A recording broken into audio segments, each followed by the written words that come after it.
아합의 아들 70명이 사마리아에 있는지라 예후가 편지들을 써서 사마리아에 보내서 이스라엘 귀족들 곧 장로들과 아합의 여러 아들을 교육하는 자들에게 전하니 일러스되 너희 주의 아들들이 너희와 함께 있고 또 병거와 말과 견고한 성과 무기가 너희에게 있으니 이 편지가 너희에게 이르거든 너희 주의 아들들 중에서 가장 어질고 정직한 자를 택하여 그의 아버지의 왕좌에 두고 너희 주인의 집을 위하여 싸우라 하였더라.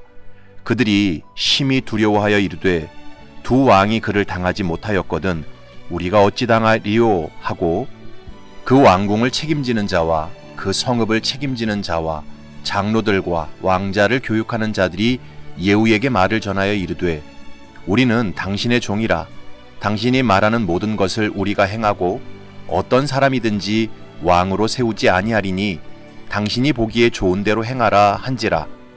예후가 다시 그들에게 편지를 붙이니 일러스되 만일 너희가 내 편이 되어 내 말을 너희가 들으려거든 너희 주의 아들 된 사람들의 머리를 가지고 내일 이맘때에 이스라엘에 이르러 내게 나아오라 하였더라. 왕자 70명이 그 성읍의 귀족들 곧 그들을 양육하는 자들과 함께 있는 중에 편지가 그들에게 이르매 그들이 왕자 70명을 붙잡아 죽이고 그들의 머리를 광주리에 담아 이스라엘 예후에게로 보내니라. 사자가 와서 예후에게 전하여 이르되 그 무리가 왕자들의 머리를 가지고 왔나이다. 이르되 두 무더기로 쌓아 내일 아침까지 문 어귀에 두라 하고 이튿날 아침에 그가 나가 서서 뭇 백성에게 이르되 너희는 의롭도다. 나는 내 주를 배반하여 죽였거니와 이 여러 사람을 죽인 자는 누구냐? 그런즉 이제 너희는 알라. 곧 여호와께서 아합의 집에 대하여 하신 말씀은 하나도 땅에 떨어지지 아니하리라. 여호와께서 그의 종 엘리야를 통하여 하신 말씀을 이제 이루셨도다 하니라. 예후가 아합의 집에 속한 이스라엘에 남아있는 자를 다 죽이고 또 그의 귀족들과 신뢰받는 자들과 제사장들을 죽이되 그에게 속한 자를 하나도 생존자를 남기지 아니하였더라. 아멘.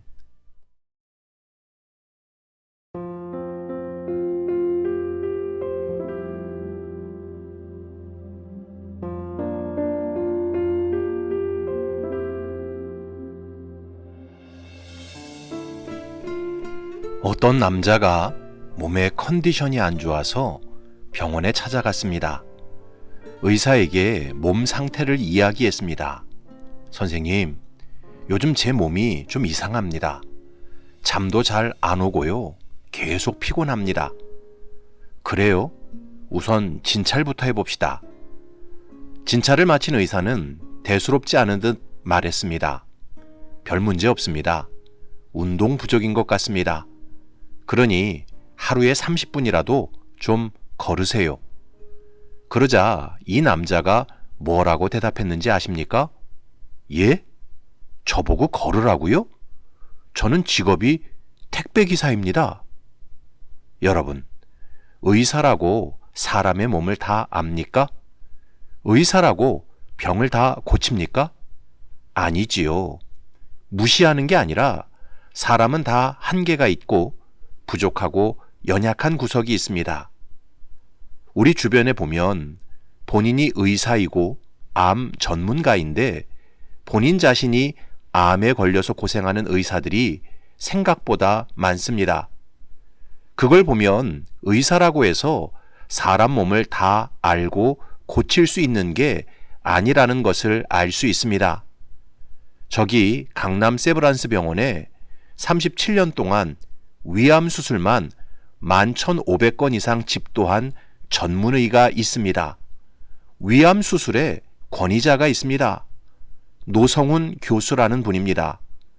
이분이 후두암에 걸려서 엄청 고생했습니다. 방사선 치료를 무려 25번 이상 받았습니다.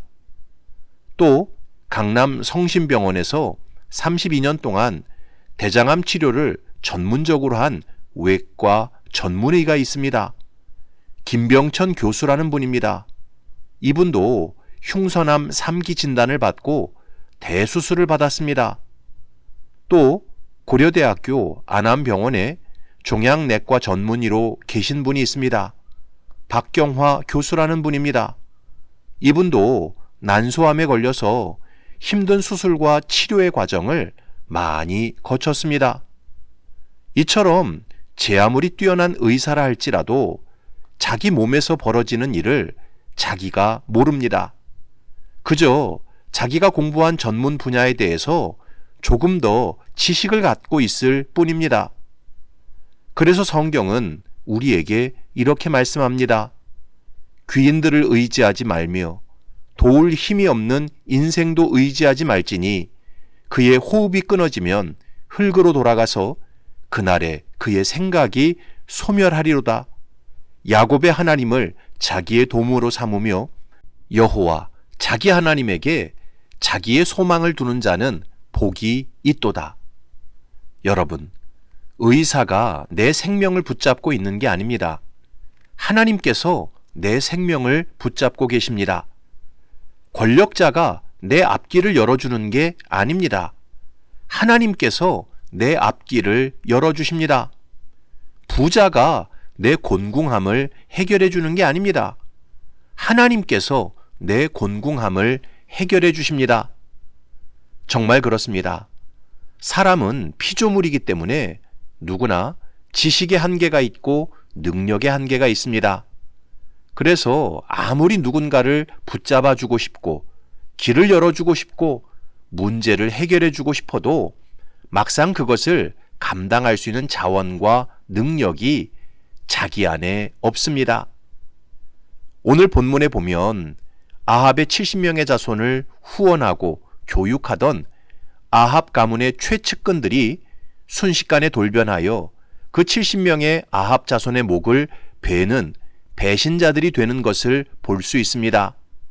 6절과 7절을 보면 예후가 다시 그들에게 편지를 붙이니 일러스되 만일 너희가 내 편이 되어 내 말을 너희가 들으려거든 너희 주의 아들 된 사람들의 머리를 가지고 내일 이맘때에 이스라엘에 이르러 내게 나아오라 하였더라. 왕자 70명이 그 성읍의 귀족들 곧 그들을 양육하는 자들과 함께 있는 중에 편지가 그들에게 이름에 그들이 왕자 70명을 붙잡아 죽이고 그들의 머리를 광주리에 담아 이스라엘 예후에게로 보내니라. 여러분, 아합의 70명의 자손들은 적국이었던 아람 군대에 의해 목이 떨어진 게 아니었습니다. 역성혁명을 일으킨 예후의 손에 죽임을 당한 것도 아니었습니다. 바로 아합 왕가를 위해 대대로 충성하고 후원하고 최측근으로 활동했던 왕궁을 책임진 자와 성읍을 책임진 자 그리고 장로와 왕자들을 교육하던 사람들에 의해 죽임을 당했습니다. 그렇다면 아합 왕가를 위해 충성하고 후원했던 최측근들이 아합 가문을 배신한 이유가 무엇입니까? 그 이유가 4절과 5절에 나와 있습니다. 그들이 심히 두려워하여 이르되 두 왕이 그를 당하지 못하였거든 우리가 어찌 당하리요 하고 그 왕궁을 책임지는 자와 그 성읍을 책임지는 자와 장로들과 왕자를 교육하는 자들이 예후에게 말을 전하여 이르되 우리는 당신의 종이라 당신이 말하는 모든 것을 우리가 행하고 어떤 사람이든지 왕으로 세우지 아니하리니 당신이 보기에 좋은 대로 행하라 한지라.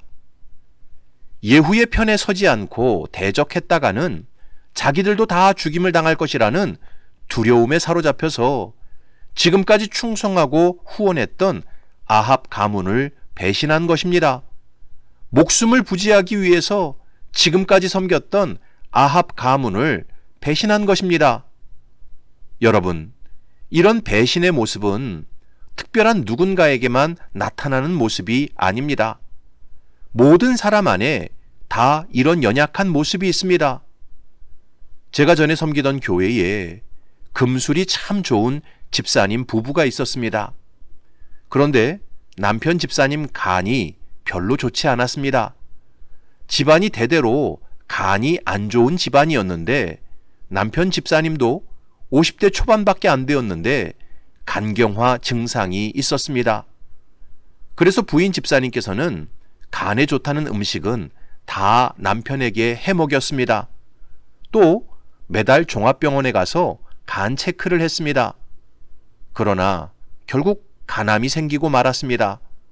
어느 날 갑자기 간에 18cm의 암덩어리가 생기고 말았습니다. 부인 집사님은 남편을 살리기 위해 백방으로 노력했습니다.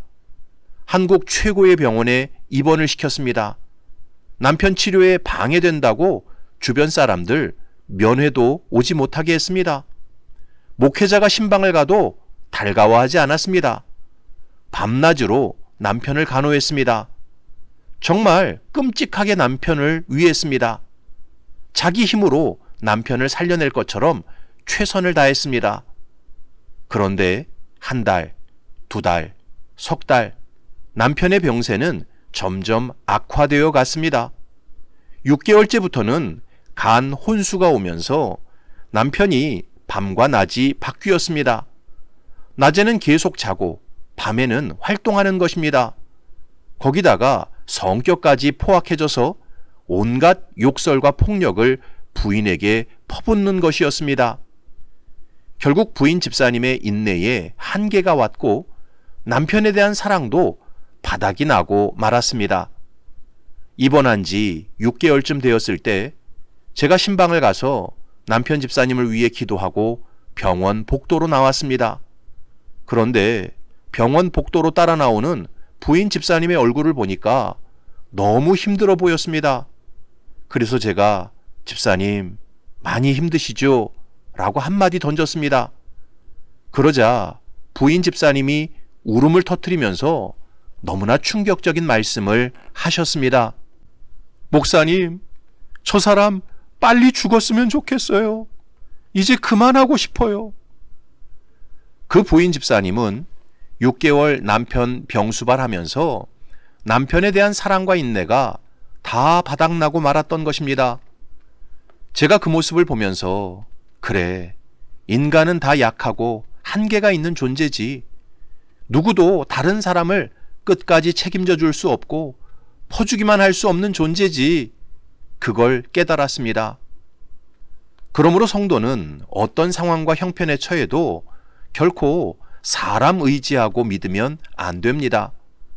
오직 생명의 원천이시요 생사화복의 주관자이신 하나님만 앙망하고 의지하고 신뢰해야 합니다. 남편도 아내도 자식도 그 누구도 믿음의 대상이 될 수 없습니다. 그래서 시편 62편에서 말씀하는 것입니다. 나의 영혼이 잠잠히 하나님만 바람이요 나의 구원이 그에게서 나오는도다. 오직 그만이 나의 반석이시요 나의 구원이시요 나의 요새이시니 내가 크게 흔들리지 아니하리로다. 사랑하는 성도 여러분, 세상에서 정말 믿을 수 없는 게 사람 마음이고 사람의 힘과 능력입니다.